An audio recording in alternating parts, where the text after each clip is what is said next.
This is the After Party, live with Kim McAllister. Pick a couch, grab a drink, and settle into the conversation.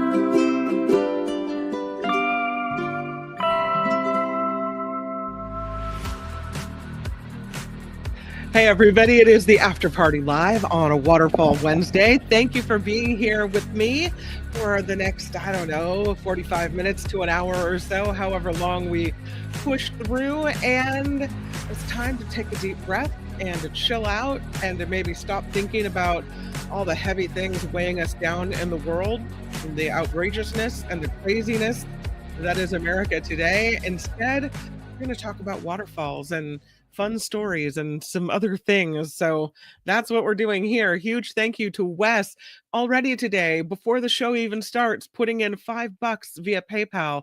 Find the PayPal information, if you're so inclined, in the show description and in the About tab here at the After Party Live on YouTube. What do you have? Oh, where is Kim? Someone says, Brian says that she's riding the yellow bike. We'll talk about that yellow bike. That's a 110-year-old bike. I didn't even know motorcycles were that old, but apparently they are. Yeah. I'm glad to see. Yeah, there is Brian taking a ride on the bike. I wish. I would be afraid to even touch that thing. Waterfalls after a storm. A lot of waterfalls today. You know, we went to Mexico for caves. We'll go back to Mexico for waterfalls. And I'm telling you, incredible. There is a picture that I'll show you a little later in the show of this picnic table. And it is, well, maybe I'll show it to you now. I can't help it. I'm a girl that can't keep a secret. There is this waterfall. And if this is not the most perfect place to have a little picnic lunch, I don't know what is. I mean, come on.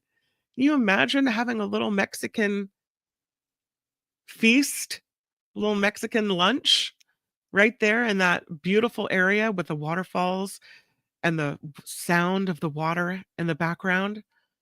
Beautiful. Yeah.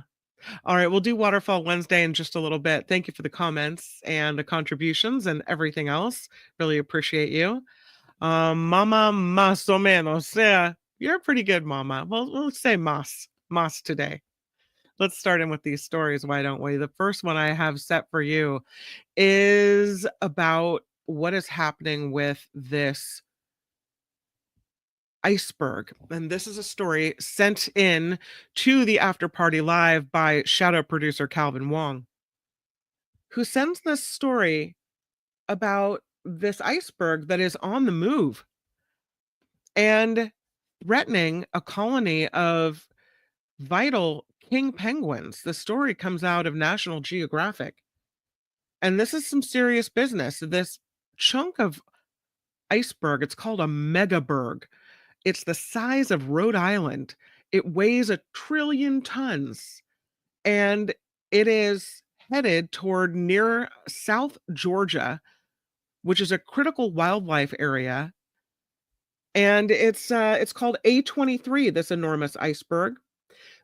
South Georgia is a remote island in the southern Atlantic Ocean. And there are seals here. There's this penguin colony here. This megaberg was stuck in the ocean for about 40 years, but now it's moving. And it's moving slowly, about 1.5 miles per hour. But there are some scientists now that are pretty worried about the impact of A23, this megaberg, on this wildlife area. It is serious business. So A23 it's named after the quadrant where they first saw it. It broke off from the Filchner ice shelf that's called calving, calving, calving. And it's this process where icebergs break off from the ice shelf, and it happens all the time. But not this big, not a calving of this size. This is a humongous megaberg, just over 1,400 square miles. It could easily fill all of New York City, Los Angeles, and Houston combined. And because it's so big, it got stuck on the seabed around the continental shelf. it was too shallow for it to pass over. And it sat there until about 2020. And then it freed itself and went on. It got stuck again and broke free in December of 2024. And now, according to scientists, it's traveling along the Antarctic Circumpolar Current, which is the strongest current on Earth. And it's going to head more or less straight towards South Georgia, where again, there are many, many animals, fur seals, albatross, gentoo penguins, and more. The researchers think that if it sticks to its current trajectory, A23 is going to hit a sharp turn in the current. And because it weighs so much and it's so huge, it's not going to turn on a dime. It'll take a while for this to happen. It could run aground in shallow waters until it melts enough to keep moving. It could break up. They don't know, but they do think that it is a threat to the wildlife on the South Georgia island. The problem is that in October, penguins decide where they're going to nest. That according to Scripps Institution of Oceanography in San Diego. So they say an enormous steep iceberg that's more like an apartment building is a bigger threat when eggs and chicks are in the nest and dependent on their parents. By February, all of those chicks should be out of their nest and can forage for themselves. But there are unpredictable outcomes here. So here's a picture of the penguin colony. Look at them all. Yeah. So they're at risk. They're in danger of this iceberg, megaberg, that is headed straight for them, unfortunately. The thinking is that if A23 breaks up, it could also be dangerous for ships navigating this area, which is often a really stormy area. Rough oceans, rough seas. They say it's easy to track a slab of ice twice the size of London, but according to the National Geographic, after a series of smaller icebergs, if they break up, it's a little bit harder to track. Plus, they can overturn, all kinds of things. Pretty scary. Yeah. So that's what's happening in the South Georgia island region. Speaking of ice, some ice fell from the sky, unfortunately hit a house in Florida. This happened in Palm Coast, the Palm Coast Fire Department, saying crews responded when a caller reported multiple pieces of ice scattered across the roadway. One hit a neighbor's house. So now there are authorities investigating where the ice came from when it fell out of the sky. It put a large hole in the metal roof of this house you can see on the screen here. It went into the home's living quarters, went right through the roof and right into the house.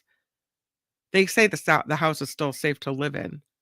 They called the FAA to say, hey, you get some ice coming straight down into the sky. What is going on? I'm sure I'm not sure, but it's probably one of those chunks of ice, maybe blue ice that falls out of a plane. Who knows? Crazy. 1 in a million. Ice just caves right through your roof. Wild. I have video for you, and I hope I'm not stealing some thunder for Friday Fabulous Florida this week. But there's this, and this, I'm sure this is just kind of run of the mill in Florida. But here they are, the authorities dealing with what appears to be. Yeah, I got it. I'll send them to you. Got the authorities working with the homeowner here, trying to use a broom to get the giant gator out of the pool. Oh, yeah, they want him out, which is kind of scary when you look at how they're doing this, because you'd think that gator would turn on a dime and come after you. We're going to come back to you, Hager. Be careful. It's just another day in Florida. You know how it goes. Thank you. Yeah. This happened in Monroe County, Florida. Yeah, they're trying to get that gator out of there. Again, this happened in Monroe County, Florida. They posted video and pictures of this on social media. The sergeant responded to the Pirates Cove subdivision in Key Largo to help the homeowner remove this giant gator from their backyard pool. They used a broom to kind of shuffle this guy off of the property. I don't know. Maybe it is an everyday occurrence where you find a gator in the pool, but they don't want him there. So there he goes. That's just another day in the job of a Florida Sheriff's Department officer, right? Gosh. This is an exciting story, especially if you like very, very thin noodles. The thinnest noodle ever, thinner than a strand of hair, created by a chef from China called Li and Hai. And Li and Hai just set the Guinness World Record for creating the thinnest noodles, each noodle strand measuring just 0.18 millimeters in thickness, thinner than a strand of hair. Depends on whose hair. My hair strands are pretty thick. I don't know. My dad used to say they're as thick as pencil leads. So maybe the noodle strands are thinner than my hair strands. The chef used traditional hand cutting techniques and extreme precision. The current record was 0.04 millimeters for thin noodles because records are kept on such things.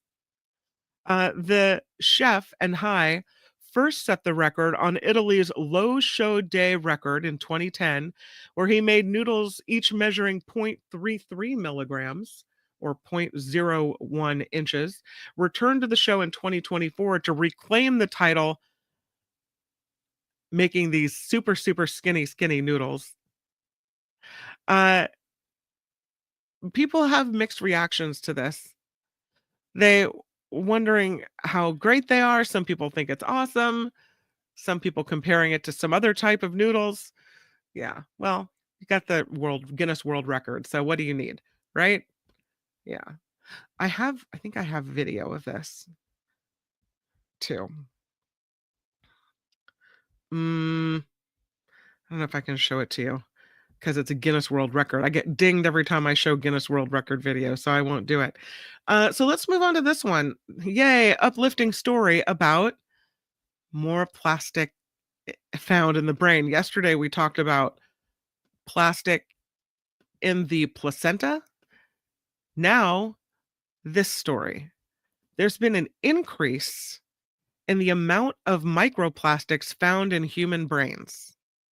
There is a study published Monday in the journal Nature found that brain samples collected in 2024 contained significantly more microplastics than those taken 8 years earlier.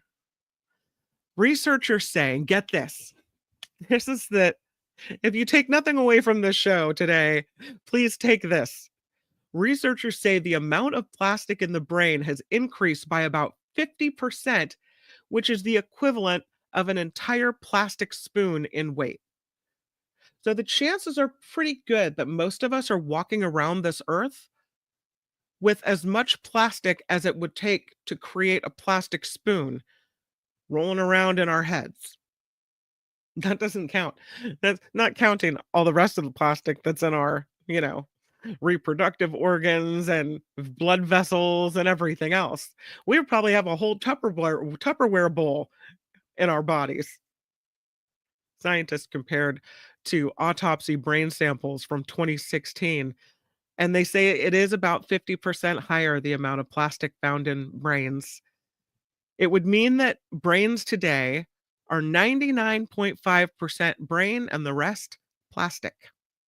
That according to Matthew Campen, who's a professor of pharmaceutical sciences at the University of New Mexico in Albuquerque. Researchers say people with dementia often have even higher levels of microplastic fragments in their brains, 3 to 5 times more than people without dementia. And Campen says it is alarming, but They say dementia is a disease where the blood-brain barrier and the clearance mechanisms may be impaired. So, we don't know exactly how microplastics affect our body, but we do know they've again been found in major organs, the lungs, the heart, the liver, and again the placenta. The biggest question scientists are asking, what are these particles actually doing to us? And we don't know. They do think the nanoplastics, which are thousands of times smaller than a grain of sand, are pretty concerning. Scientists say what we know with real certainty is these microplastic particles are like Trojan horses. They carry with them thousands of chemicals that are in plastics, and some of these chemicals are bad actors.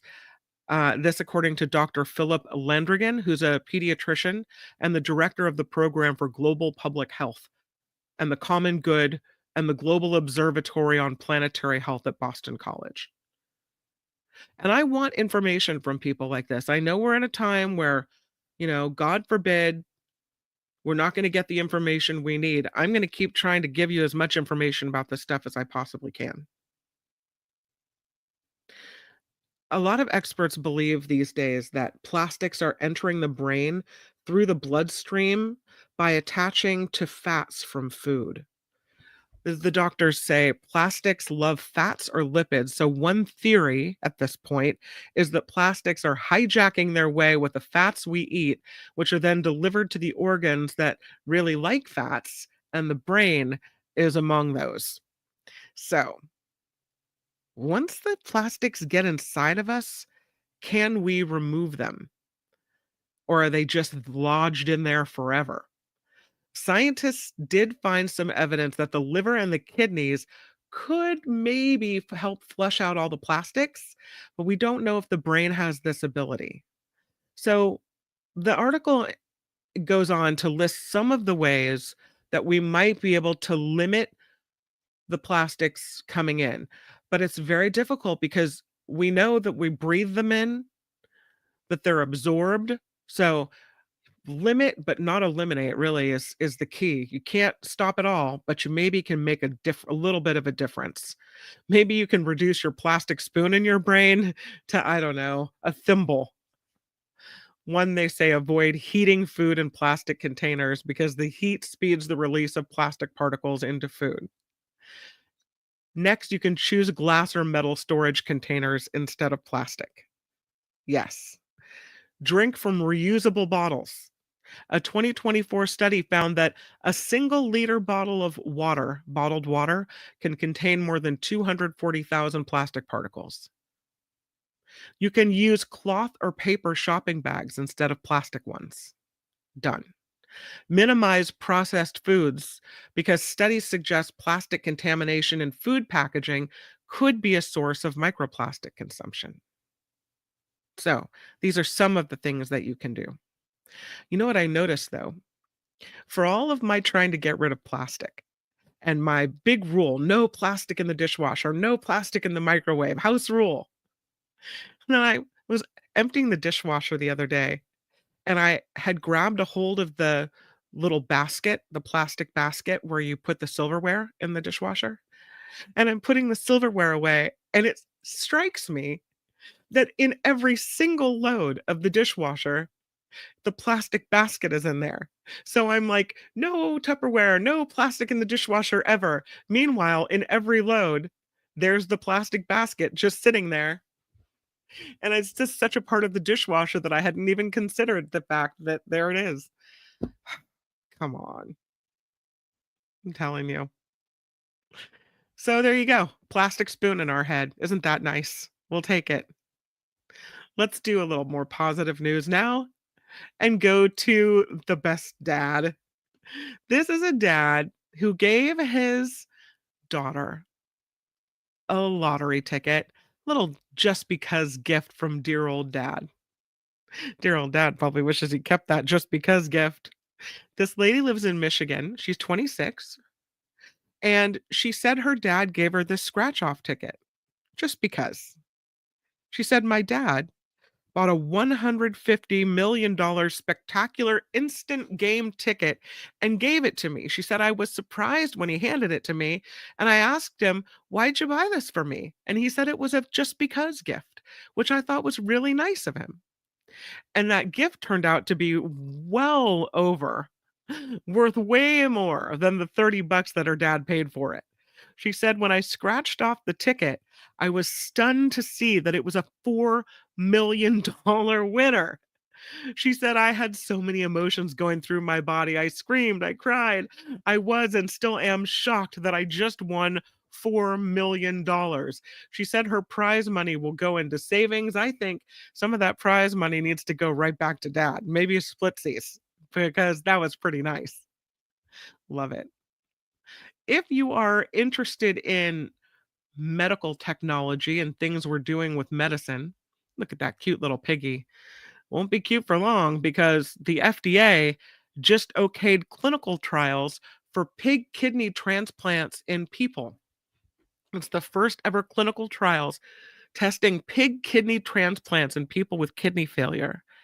And the thinking is that it marks a big change and shift in cross-species transplantation technology. Two biotech companies have been cleared to begin studies on pig to human kidney transplants this year, United Therapeutics and eGenesis. If they are successful in these trials, they could revolutionize organ transplantation.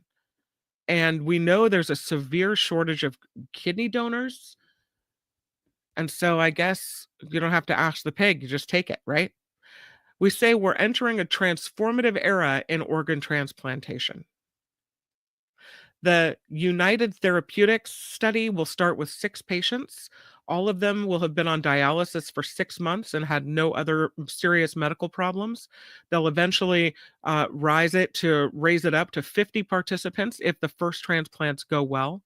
eGenesis is starting with 3 patients and increasing their study in size in stages.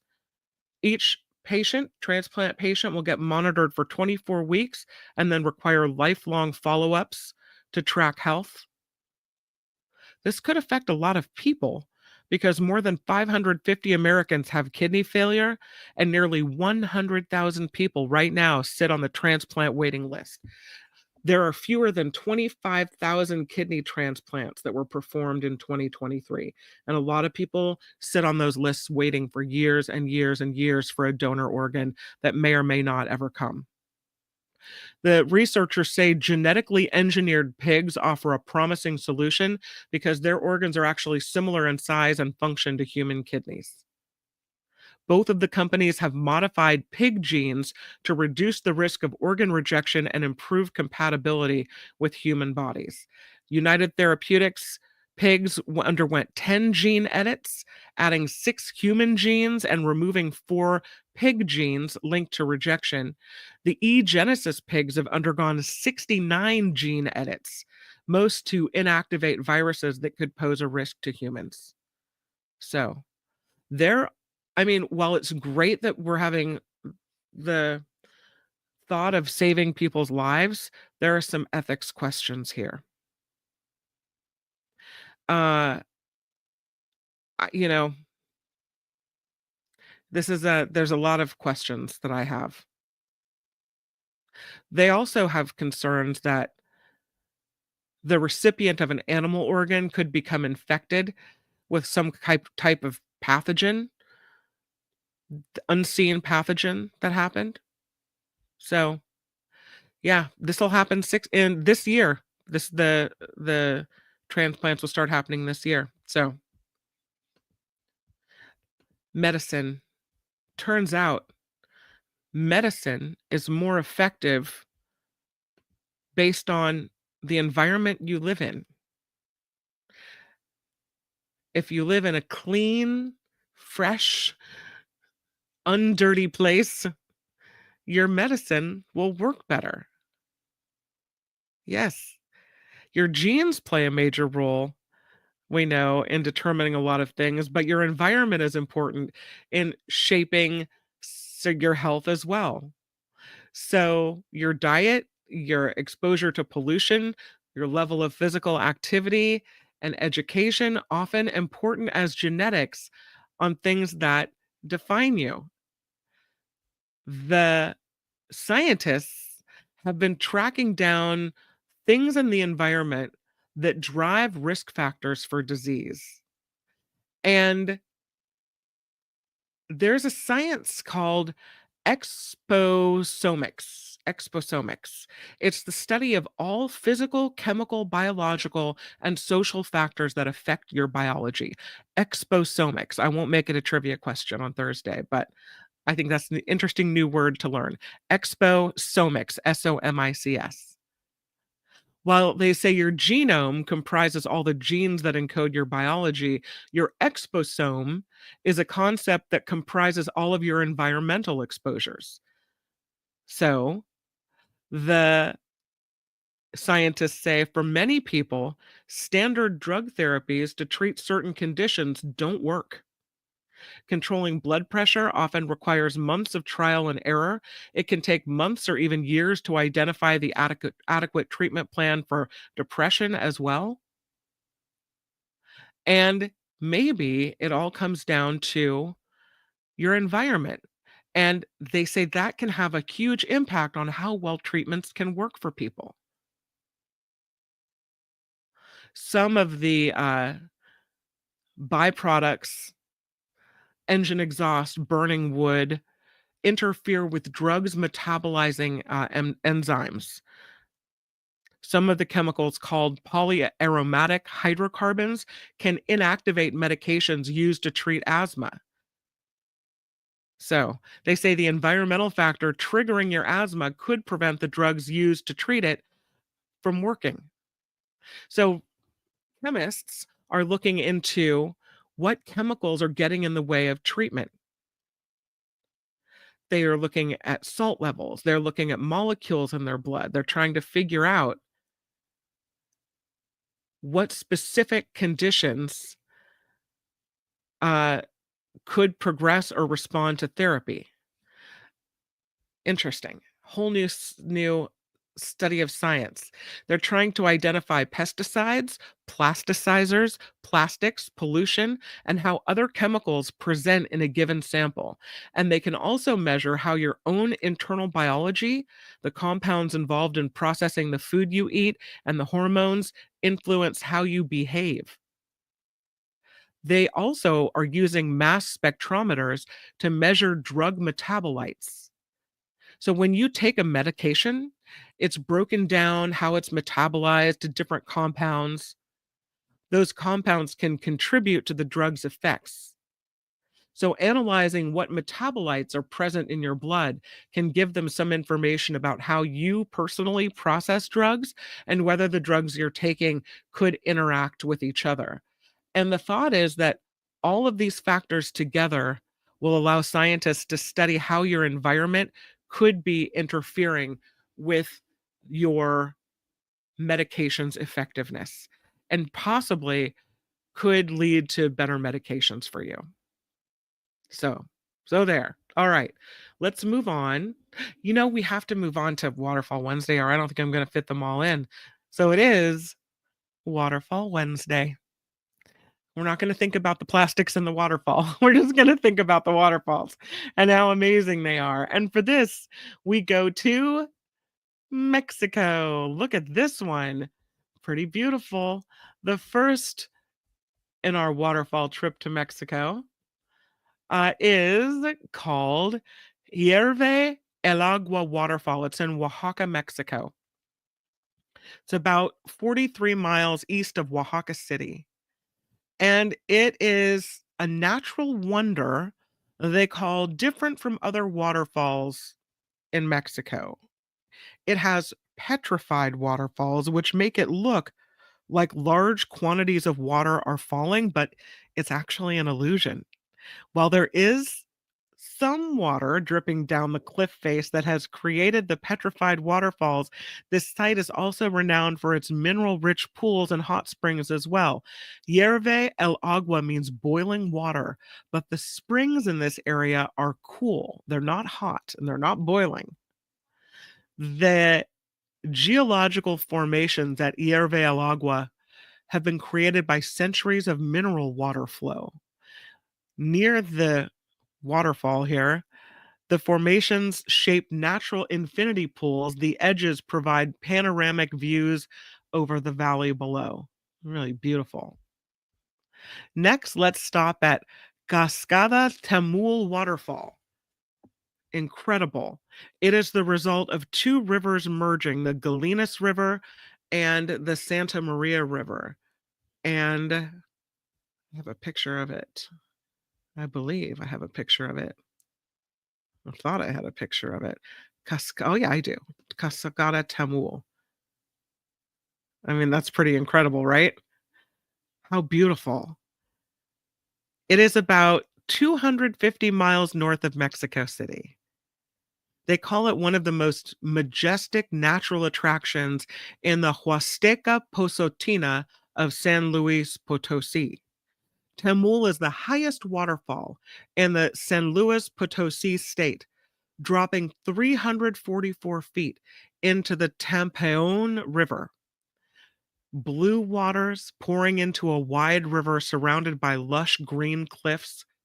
It's, they say, breathtaking. Any angle you look at it, it's amazing. Even though it's pretty remote, thousands of people come check this out every year because it's grand. It is beautiful. You can approach a curtain of water in a penga, which is a colorful small wooden boat. Feel the mist and hear the thunderous roar of this waterfall. Pretty special. There is an entry fee, I should say, for this one. But since we're visiting virtually, I don't think we need to pay up. This one looks to me like something out of a dream. Look at that. You imagine rounding a corner and that is your view. This is El Chiflón waterfall. It's in Chiapas, Mexico. It's about 125 miles from Tuxtla Gutierrez in that area. It's not familiar.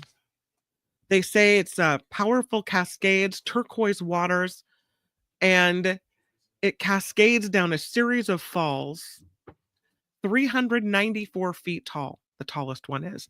The waterfall's name, Velo de Novia, means bridal veil.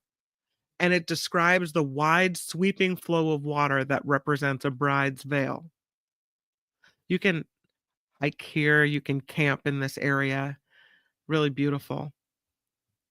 The next one is Cascada de Basaseachi. This one is in the Chihuahua area of Mexico. Look at that. Doesn't that look like something from Jurassic Park? It's incredible. It's about 200 miles west of Chihuahua City near Copper Canyon. It's the Cascada de Basaseachi. It's the second largest waterfall in Mexico, 807 feet high.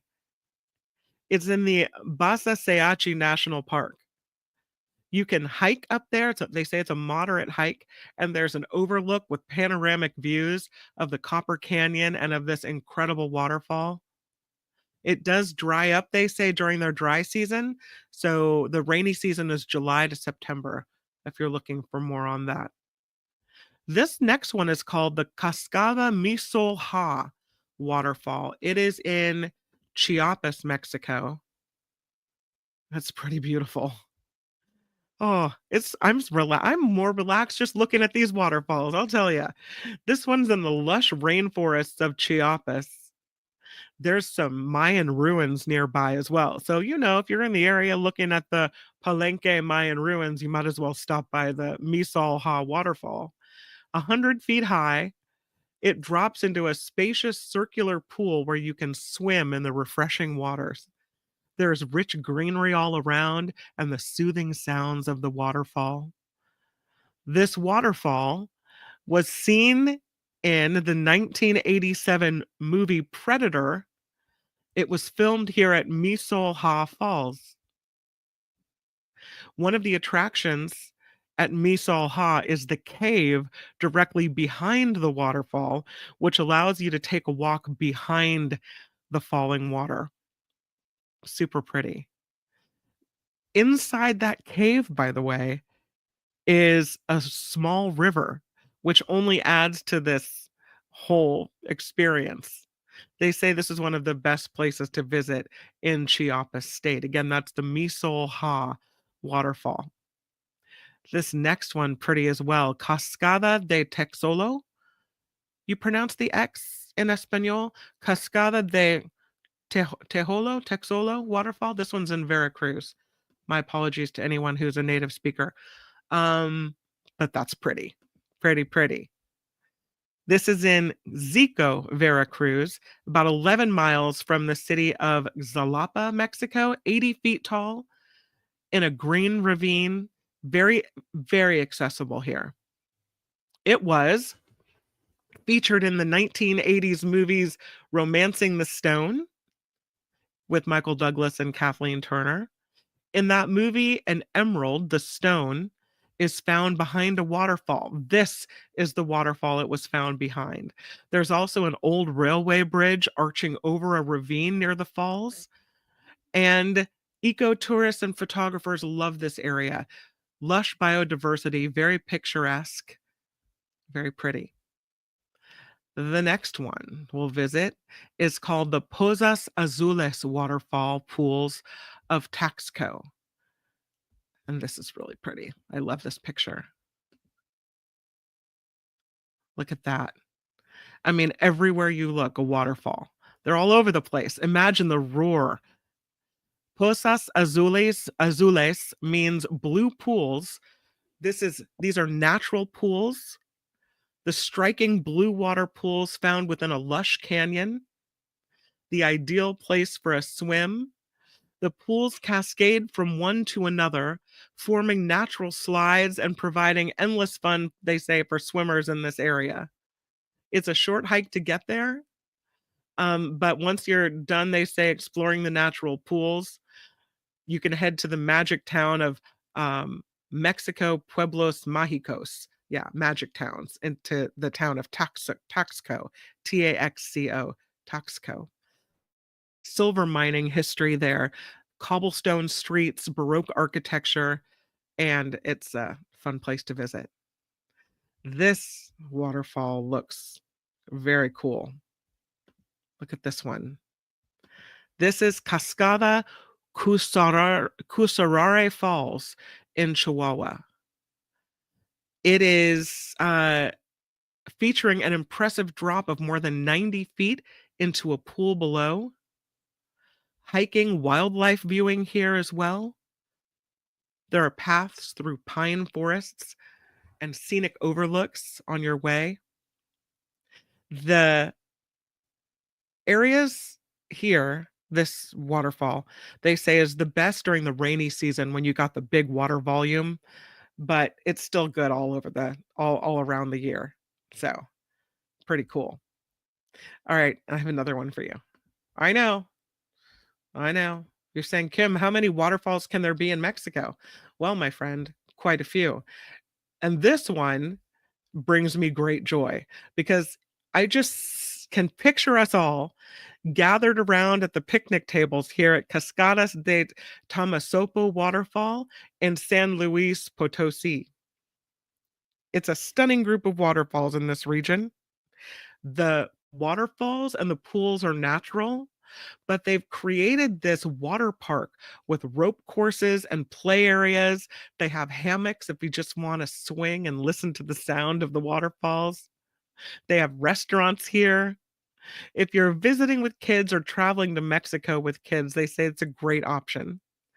It gets really crowded on weekends, but they say it's really fun and it just looks incredible as well. Last one I have for you is Cascada Minas Viejas Waterfall, also in San Luis Potosi. And here is that picture. And I didn't even share all of the waterfalls with you because there really just are so many incredible waterfalls in Mexico. This one is 164 feet high, a part of a larger eco park with multiple waterfalls and gorgeous blue pools. There are activities here like swimming, kayaking. You can rappel down this waterfall as well. different spots allow you to jump off the rocks if you are a bit of a thrill seeker. Yeah, pretty cool. 10 to 15-minute walk to get here. They say it's perfect for swimming or maybe just eating a picnic next to while you admire the beauty. Pretty cool. The entry fee is 60 pesos or $3.50. I think we can swing it, right? Yeah, pretty incredible. Okay, I was gonna be done, but then I saw this picture and I kind of have to show you this one as well. This is this is my last waterfall. And this one is it has this really cool viewing area. You can see this where you can stand there. It's almost as if you're standing under the waterfall. Pretty special. Salto de Iapantla. It's in Veracruz. It's got a wide curtain of water that plunges 131 feet into a basin. It has a dramatic appearance. It's been in several movies. Apocalypto, directed by Mel Gibson. Uh, it's named after a Nahuatl word meaning three, and the word Pontli, flag or banner. So it's almost like three flags, three banners, because there are three distinct streams that resemble banners that come down. This was a significant site for the indigenous people in the area.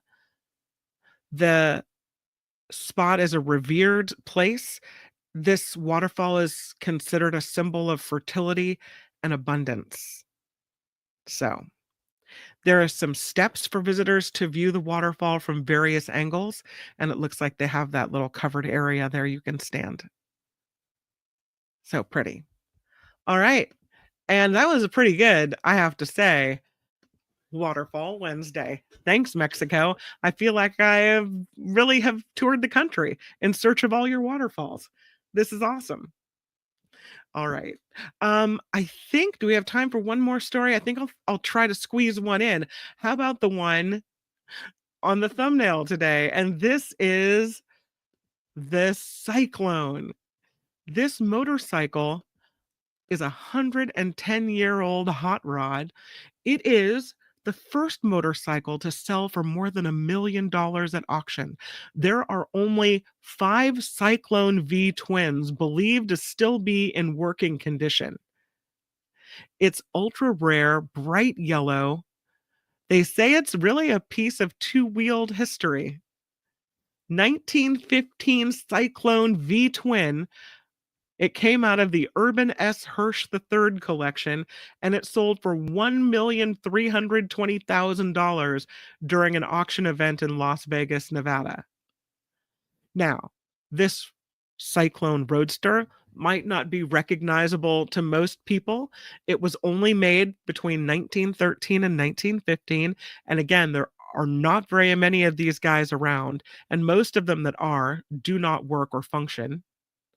Only 14 Cyclones are estimated to exist today. 5 of them remain in racing configuration. This one is a very important piece of motorcycle history. Its 45-degree V-twin engine was the first in the United States to use an overhead camshaft. They say at 45 horsepower, it was the most powerful engine at that time. This Cyclone could see speeds at over 100 miles per hour. They didn't recommend you topped it out, but you could hit it if you wanted to. The Cyclone wasn't the most reliable. The tail end of the era's popular long-distance races, they say, it wasn't the most reliable toward the end. But instead of the overhead camshaft, this motorcycle used an oil well instead of positive lubrication, I guess, which dripped directly onto each camshaft, raising the likelihood of it overheating. So the drivers often had to stop and add additional oil if they were on long distance races. Here's a close-up of the parts there. $1 million, 1.3 million.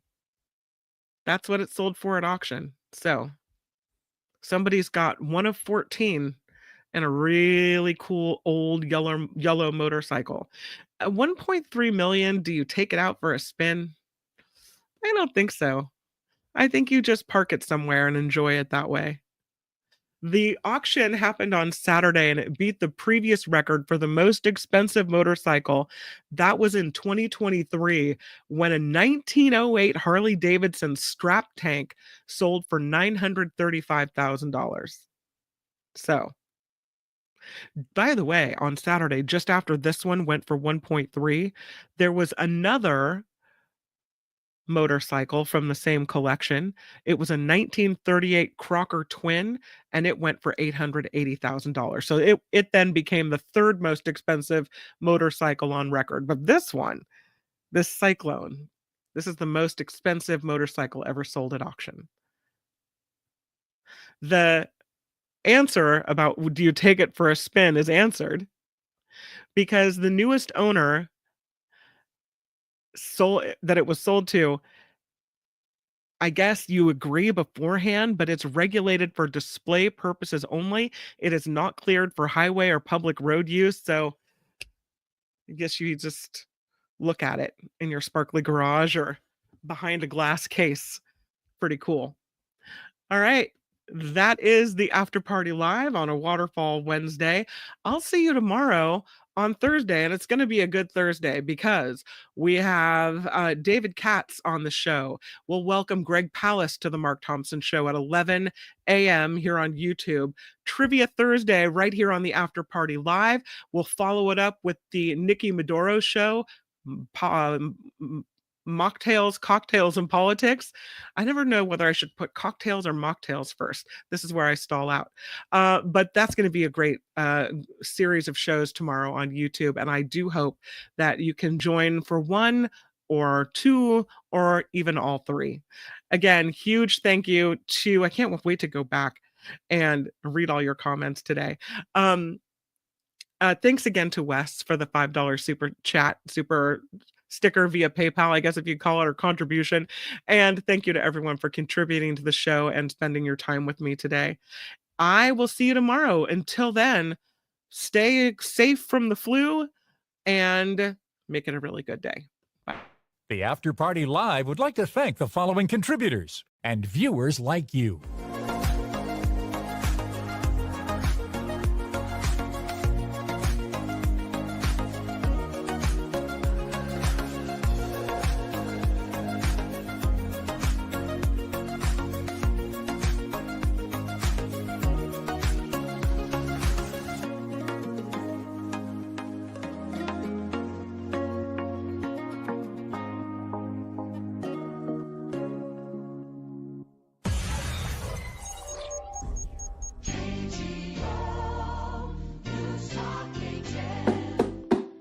Tiny bubbles in the wine makes me happy, makes me feel fun.